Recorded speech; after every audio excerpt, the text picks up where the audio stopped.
L'investiture du président de la République du Tchad, Mahamadou Idriss Déby Itno, a lieu ce 23 mai au Palais des Arts et de la Culture. Il a été investi par le Conseil constitutionnel.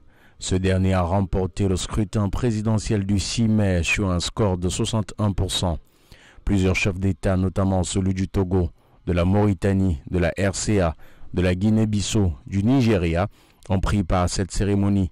Cette investiture du tout premier président de la 5e République marque la fin de la transition qui a débuté en avril 2021 suite à la mort du président Idriss Déby Itno. Le président du Cameroun, Paul Biya, a adressé un télégramme de félicitations à Mahamadou Idriss Déby Itno suite à son élection à la magistrature suprême du Tchad. Dans ce message solennel, Paul Biya exprime ses vives et chaleureuses félicitations et assure son homologue de la disponibilité et du soutien conditionnel de son pays. Le président Biya souligne également l'importance de l'amitié et de la coopération existante entre le Cameroun et le Tchad et formule des vœux de succès pour l'accomplissement du mandat de Mahamadou Idriss Déby ainsi que pour la concorde et le progrès du peuple tchadien. Ce télégramme réaffirme les liens étroits entre les deux nations voisines et met en avant leurs engagements communs à renforcer davantage ces relations. Les travaux de la 4e réunion du comité de programme du budget et de l'administration du Conseil exécutif de l'Organisation mondiale de la santé se tiennent depuis ce matin à Genève en Suisse. Cette réunion d'une importance capitale pour les pays membres de l'OMS offre une opportunité précieuse d'échange sur les enjeux mondiaux de la santé.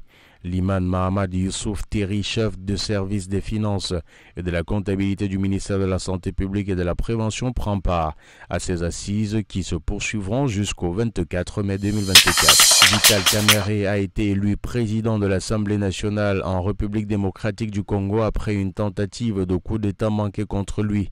La paralysie de l'Assemblée nationale en raison de l'absence d'un bureau définitif a été levée avec cette élection. L'attaque contre la résidence de Kamerhe par des putschistes a été avortée par les forces de défense. Judith Tuluka Sumiwa, nommée première ministre par le président Tshisekedi, était également visée par les putschistes. Le nouveau gouvernement pourra prendre ses fonctions après l'approbation de son programme par l'Assemblée nationale.